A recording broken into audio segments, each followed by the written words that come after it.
क्या आप जानते हैं कि हज़रत आदम अलैहिस्सलाम से लेकर हज़रत ईसा अलैहिस्सलाम तक जितने भी अंबिया किराम तशरीफ़ लाए, उन सब ने हज़रत मोहम्मद सल्लल्लाहु अलैहि वसल्लम और उनके अहले बैत, उनके घराने की शान बयान की और नबी अलैहिस्सलाम के तशरीफ़ लाने की पेशन गोई अपनी कौमों के सामने करते रहे।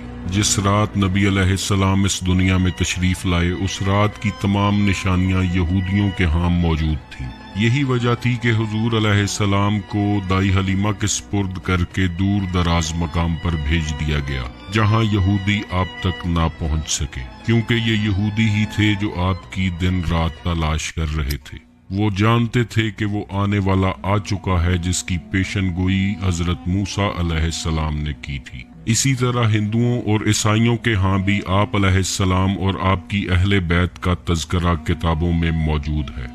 जिन अंबिया को किताबों और सहीफों से नवाजा गया, उनकी किताबों और सहीफों में आपकी तशरीफ आवरी के किस्से मौजूद हैं। आज दुश्मनाने इस्लाम ने अपनी किताबों में से वो चैप्टर ही गायब कर दिए हैं जिनमें आप अलैहिस्सलाम का तज़किरा था, और जिन किताबों से वो आपका तज़किरा गायब ना कर सके, उन्होंने वो कुतुब खाने ही जला डाले।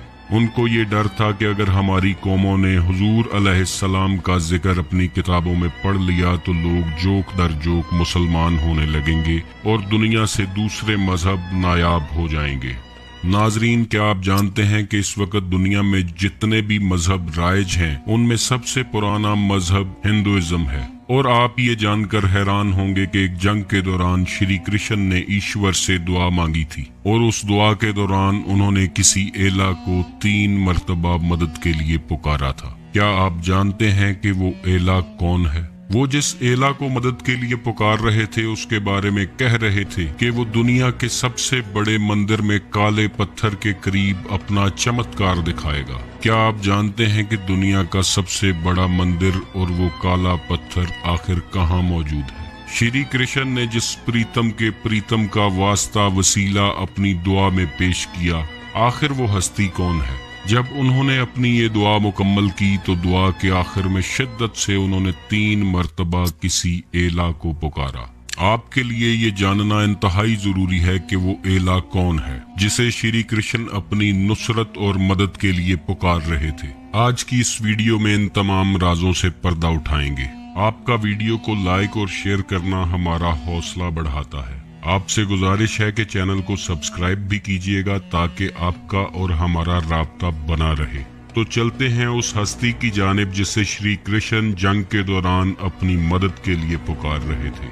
आज से हजारों साल पहले इब्रानी जुबान में जो किताबें लिखी गईं, उनमें लफ्ज एलिया या एली किसी ऐसी हस्ती के साथ मंसूब था जो आखिरी जमाने में ज़हूर करेगी।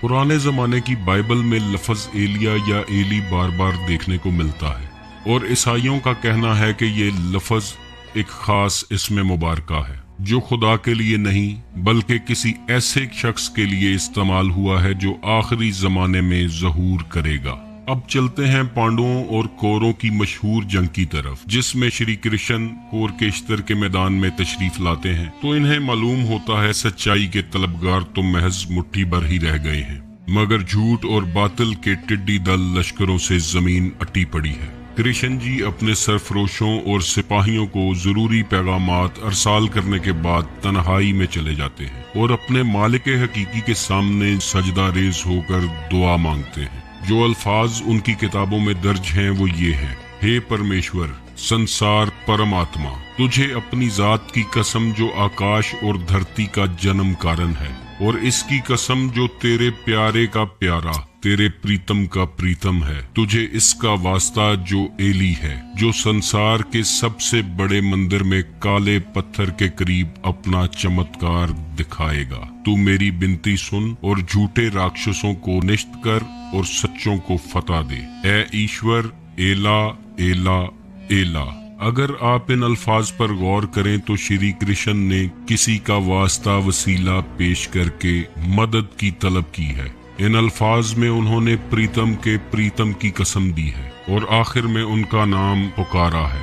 اور جن کا نام پکارا ہے ان کے آنے کی خبر بھی دی ہے، یعنی کہ وہ آنے والا دنیا کے سب سے بڑے مندر یعنی دنیا کے قبلہ و کعبہ حرم محترم میں کالے پتھر یعنی حجر اسود کے نزدیک اپنا جلوہ یا معجزہ دکھائے گا، اور تمام عالم اسلام جانتا ہے کہ وہ پاک ہستی حضرت علی علیہ السلام کی ہے کہ جنہوں نے حجر اسود کے قریب خانہ کعبہ کی دیوار کو توڑتے ہوئے ظہور کیا، جس دیوار کے ٹوٹنے کے نشانات آج بھی موجود ہیں۔ جہاں تک لفظ ایلا کی بات ہے تو پراچین سمے کی پرانی زبانوں میں سنسکرت زبان سب سے پرانی زبان ہے۔ اس زبان میں لفظ ایلا کا مطلب ہے بڑے ہی اونچے درجے والا، جیسا کہ عربی زبان میں اعلیٰ، عالی یا علی یا تعالی لکھتے ہیں۔ مختلف زبانوں میں جو لفظ آج موجود ہیں وہ پراچین ویدوں سے نکلے ہوئے ہیں، اور ہندوؤں کے اکثر پڑھے لکھے پنڈت اس بات کو مانتے ہیں کہ شری کرشن نے جس ایلا کو مدد کے لیے پکارا تھا وہ ذات اقدس حضرت علی علیہ السلام کی ہے۔ انہوں نے آپ کے نام مبارک کا ورد بار بار کیا۔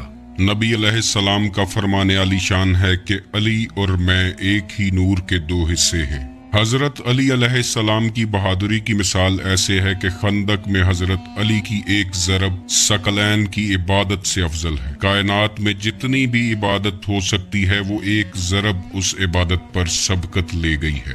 آج بھی اولیاء اللہ اور آپ کے چاہنے والے آپ کو مدد کے لیے پکارتے ہیں اور مدد کو آتے ہوئے اپنی آنکھوں سے دیکھتے ہیں۔ نبی علیہ السلام کی ایک اور بہت اتھینٹک حدیث ہے کہ اے علی، نہیں پہچانا کسی نے خدا کو سوائے میرے اور تمہارے، نہیں پہچانا کسی نے مجھ کو سوائے خدا کے اور تمہارے، اور نہیں پہچانا کسی نے تم کو سوائے خدا کے اور میرے۔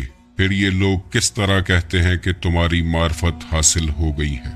ہر نبی کا ایک راز ہوتا ہے اور اے علی میرے رازدار تم ہو۔ نبی علیہ السلام اللہ تعالیٰ کے محبوب ہیں، اور نبی علیہ السلام نے حضرت علی کو اپنا بھائی کہہ کر پکارا ہے، تو شری کرشن جس پریتم کے پریتم کا واسطہ وسیلہ پیش کر رہے تھے وہ ذات اقدس حضرت علی علیہ السلام کی ہی ہے۔ نبی علیہ السلام نے فرمایا کہ اگر لوگ علی ابن ابی طالب علیہ السلام کی محبت پر جمع ہو جاتے تو خدا دوزخ کو پیدا ہی نہ کرتا۔ لہٰذا انسان کو چاہیے کہ وہ سنی، شیعہ، دیوبندی، وہابی، بریلوی کے جھگڑوں سے بالا تر ہو کر حضرت علی علیہ السلام کی ذات اقدس کو اسٹڈی کرنے کی کوشش کرے۔ حضرت علی علیہ السلام کی ذات اقدس منبع فیوز و برکات ہے، منبع روحانیت اور منبع ولایت ہے۔ جسے بھی اللہ تعالیٰ کی معرفت نصیب ہوگی وہ اسی در سے ہوگی، کیونکہ حضرت علی علیہ السلام ہی باب مدینۃ العلم ہے، اور جو علم کا متلاشی ہوگا اس کو علم کے دروازے تک آنا پڑے گا۔ اللہ تعالیٰ آپ کو اور مجھے حضرت علی علیہ السلام کے فیوز و برکات سے مشرف فرمائے۔ آپ خوش رہیں، آباد رہیں، اور اللہ کریم